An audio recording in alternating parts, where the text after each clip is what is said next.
आप सभी का इस वीडियो में स्वागत है।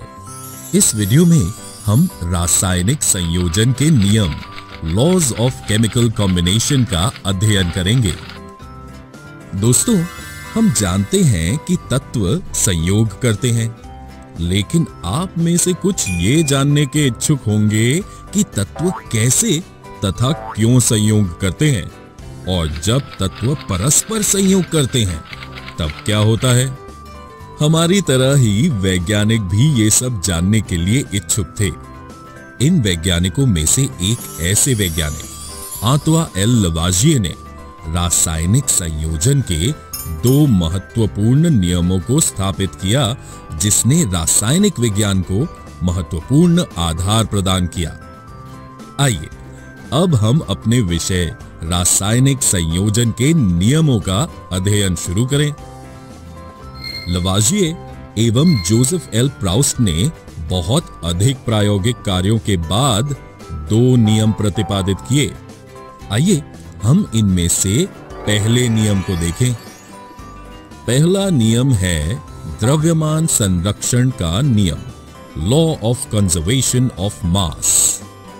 दोस्तों, क्या आप जानते हैं कि जब रासायनिक परिवर्तन या रासायनिक अभिक्रिया होती है तब क्या द्रव्यमान में कोई परिवर्तन होता है? आइए इसका उत्तर हम एक क्रियाकल्प द्वारा ज्ञात करने का प्रयास करें। 1.25 ग्राम कॉपर सल्फेट तथा 1.43 ग्राम सोडियम कार्बोनेट के अलग अलग विलयन 10 ml जल में तैयार करें। अब सोडियम कार्बोनेट के विलयन को एक शंक्वाकार फ्लास्क में लीजिए एवं कॉपर सल्फेट के विलयन को एक छोटी परख नली में लीजिए। छोटी परख नली को विलय युक्त फ्लास्क में इस तरह लटकाइए ताकि दोनों विलयन परस्पर मिश्रित ना हो। तत्पश्चात फ्लास्क के मुख पर इस भांति से कॉर्क लगाइए। अब अंतर्वस्तु युक्त फ्लास्क को सावधानी पूर्वक तौल लीजिए। फ्लास्क को झुकाकर इस प्रकार घुमाएं जिससे कॉपर सल्फेट एवं सोडियम कार्बोनेट के विलयन परस्पर मिश्रित हो जाएं।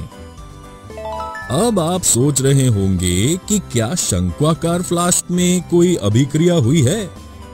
यहाँ कॉपर सल्फेट सोडियम कार्बोनेट अभिकृत हुए हैं और नीले रंग के कॉपर कार्बोनेट और सोडियम सल्फेट के विलयन के उत्पादों के रूप में निर्माण हुआ है।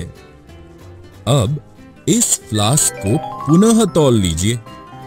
आप क्या देखते हैं? क्या फ्लास्क के द्रव्यमान एवं अंतर्वस्तुओं में कोई परिवर्तन हुआ है?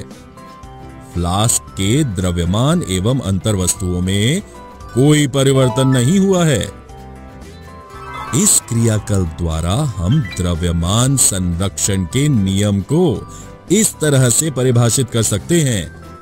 द्रव्यमान संरक्षण नियम के अनुसार किसी रासायनिक अभिक्रिया में द्रव्यमान का ना तो सृजन किया जा सकता है न ही विनाश।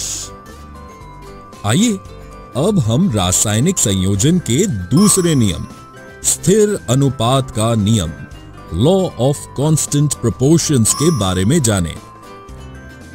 यदि हम एक एक परख नली में झरने और झील से 10-10 ml जल लें, तो क्या आप बता सकते हैं कि इन दोनों परख नलियों में हाइड्रोजन एवं ऑक्सीजन के द्रव्यमानों का अनुपात समान है? जी हां, आप पाएंगे कि दोनों परख नलियों के जल में हाइड्रोजन एवं ऑक्सीजन के द्रव्यमानों का अनुपात 1/8 ही है। इसी तरह चाहे जल का स्रोत कोई भी हो, आप पाएंगे कि जल में हाइड्रोजन एवं ऑक्सीजन के द्रव्यमानों का अनुपात सदैव 1/8 ही रहता है।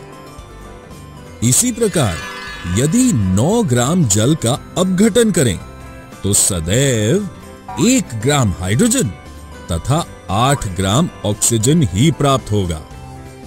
ठीक इसी तरह लवाजिये एवं अन्य वैज्ञानिकों ने इस बात पर प्रकाश डाला कि कोई भी यौगिक 2 या 2 से अधिक तत्वों से निर्मित होता है।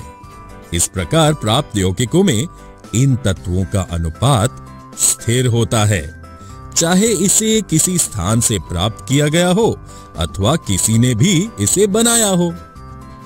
आइए इसका एक और उदाहरण देखें।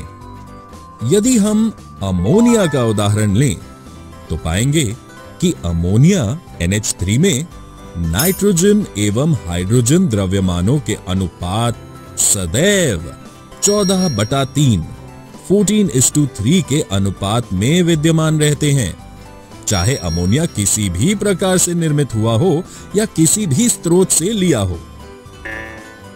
इन उदाहरणों से स्थिर अनुपात के नियम की व्याख्या होती है, जिसे निश्चित अनुपात का नियम भी कहते हैं।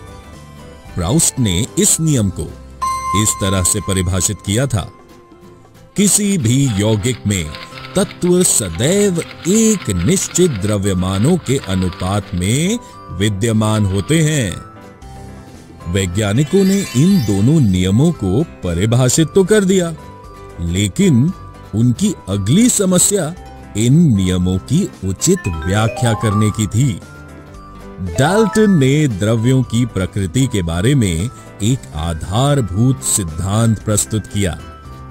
डाल्टन ने द्रव्यों की विभाज्यता का विचार प्रदान किया। डाल्टन ने भी द्रव्यों के सूक्ष्मतम अविभाज्य कणों को परमाणु का ही नाम दिया। डाल्टन का यह सिद्धांत रासायनिक संयोजन के नियमों पर आधारित था।